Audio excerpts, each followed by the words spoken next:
Hi, our brother in Honduras.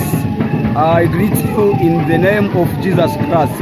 My name is Pastor John from CCE God Grace Ministries in Africa, DRC Goma.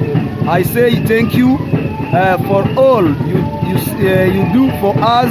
I say thank you and God bless you.